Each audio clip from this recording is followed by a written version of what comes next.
দুর্গাপুজো করতে গেলে একটা ক্লাব দরকার, আর ক্লাব থাকলেই চলো একটা দুর্গাপুজো করি। পশ্চিমবঙ্গের এই ইকুয়েশনটা থেকেই শুরু হয় মমতা বন্দ্যোপাধ্যায়ের ক্লাবগুলোকে দুর্গাপুজোর অনুদান দেওয়ার পালা।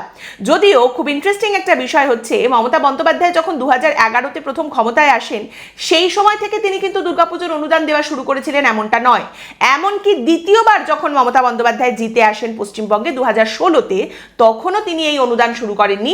এই দুর্গাপুজোর অনুদান মমতা বন্দ্যোপাধ্যায় শুরু করেছেন 2018-তে, অর্থাৎ দ্বিতীয়বার ক্ষমতায় আসারও 2 বছর পরে। এবং এটা খুব ইন্টারেস্টিং ভাবে ঠিক সেই সময়টা থেকে মমতা বন্দ্যোপাধ্যায় অনুদান দেওয়া শুরু করেছেন যখন বিজেপি পশ্চিমবঙ্গে বাম কংগ্রেসকে সরিয়ে প্রধান বিরোধী দলের জায়গাটা আস্তে আস্তে নিচ্ছে। মানে 2014-তে যখন বিজেপি দেশে জিতে ক্ষমতায় এসেছে, তখনও কিন্তু মমতা বন্দ্যোপাধ্যায় অনুদান শুরু করেননি।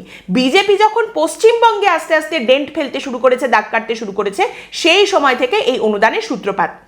এবং তারই সঙ্গে রাজনৈতিক বিশ্লেষক যারা রয়েছেন তারা আবার এটাকে আরেকটা দিক দিয়ে দেখেন।